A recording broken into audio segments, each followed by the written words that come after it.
In the heart of South America, a nation was born in the midst of a fight for freedom. Welcome to Bolivia. The year was 1825, a year that marked the end of Bolivia's struggle against Spanish rule and the beginning of its journey as an independent nation. This was a time of great upheaval, but also of immense hope. At the forefront of this struggle for independence was a man named Simon Bolivar, a fearless leader with a vision for a free and sovereign South America. His dream was to see the countries of Latin America free from the yoke of colonialism, and he fought tirelessly to make this dream a reality. His efforts were not in vain. After years of struggle, Bolivia finally gained its independence, and, in honor of the man who had led them to freedom, they named their newly independent nation after him. Thus, Bolivia, named after the liberator Simon Bolivar, begins its journey as a free nation. Barely half a century after its independence, Bolivia faced a devastating conflict, the War of the Pacific. This conflict, which spanned from 1879 to 1884, saw Bolivia and Peru pitted against Chile in a bitter struggle over territory and resources. At the heart of this war lay the resource-rich Atacama Desert, a land rich in guano and saltpeter, both coveted for their agricultural and industrial uses. Bolivia, having only recently thrown off the yoke of Spanish rule, found itself in a precarious situation. The country's economy was heavily reliant on the export of these resources. When Chilean companies began to exploit the region's resources, Bolivia responded with a 10% tax increase on the Chilean Antofagasta Nitrate and Railway Company, a move which ultimately sparked the war. The war was a brutal and taxing affair, with both sides suffering significant casualties. The superior naval power of Chile, however, proved decisive. By the end of the war, Chile had secured control over the Atacama Desert and its valuable resources. The loss of the Atacama Desert was a heavy blow to Bolivia. The country lost not only a significant portion of its territory, but also its only coastal region, leaving Bolivia landlocked. This geographical change had far-reaching implications, severely limiting Bolivia's access to maritime trade and hampering its economic development. Politically, the war had profound effects as well. The loss of the war led to public outrage, sparking a series of political upheavals. The country's leadership was called into question, leading to a period of instability and frequent changes in government. In the aftermath of the war, Bolivia found itself grappling with economic and political challenges. The loss of vital resources and access to the sea left the country struggling to find its footing in a rapidly changing world. The War of the Pacific, a painful memory for Bolivia, forever changed the country's geographical and political landscape. The echoes of this war still reverberate in Bolivia's national consciousness, serving as a stark reminder of the country's tumultuous past and shaping its path towards the future. As the 20th century dawned, Bolivia entered an era shaped by a valuable resource: tin. Turn the clock back to the early 1900s. Bolivia, rich in natural resources, had just discovered a new treasure beneath its soil: tin.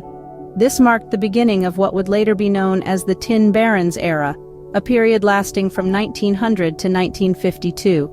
This epoch was characterized by a handful of wealthy families, often referred to as the Tin Barons, who controlled the vast majority of the country's economy. These families, including the Patino, Hochschild, and Aramayo, held significant sway over Bolivia's political and economic landscapes. They accumulated enormous wealth, living lives of opulence and indulgence, while the vast majority of the population continued to live in abject poverty. The Tin Barons were more than just industrial magnates. They were puppet masters, pulling the strings of the nation's government. They used their influence to shape policies and laws that favored their interests, often at the expense of the common people. This led to a widening gap between the haves and the have-nots, causing social inequalities to reach critical levels. As the country's wealth was concentrated in the hands of the few, the majority of Bolivians struggled to make ends meet. Working conditions in the tin mines were harsh and dangerous, with miners toiling in hazardous environments for meager wages. The profits from the labor of these workers lined the pockets of the Tin Barons, further exacerbating the socio-economic divide. This era of economic disparity and political corruption stirred the seeds of discontent among the populace. It led to increasing political unrest and gave rise to a wave of revolutionary sentiment. Bolivians began to demand change, setting the stage for what would later become one of the most significant periods in the country's history. The Tin Barons era, a time of great wealth for a few and hardship for many, set the stage for a revolution. In 1952, the people of Bolivia rose up, igniting a revolution that would change the nation's course.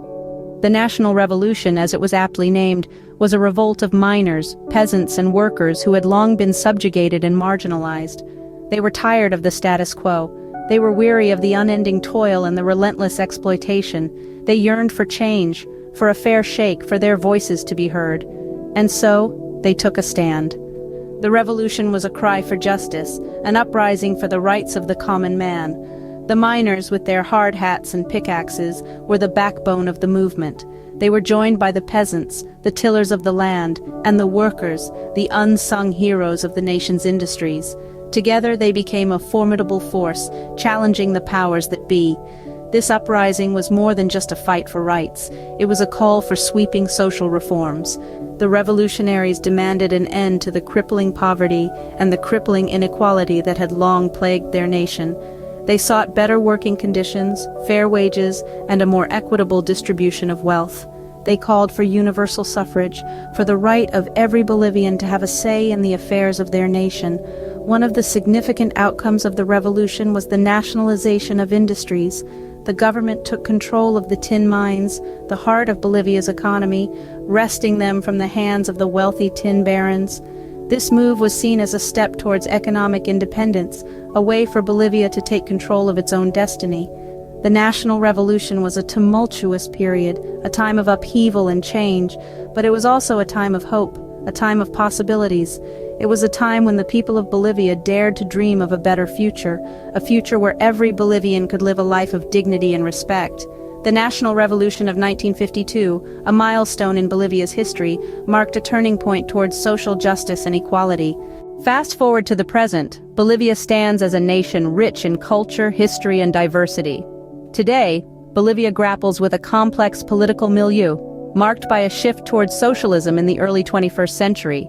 This shift has seen a significant change in the country's economic landscape, with a focus on nationalizing key industries and reducing poverty. However, Bolivia still faces numerous challenges. Economic inequality, social unrest, and environmental issues are just a few hurdles on Bolivia's path to progress.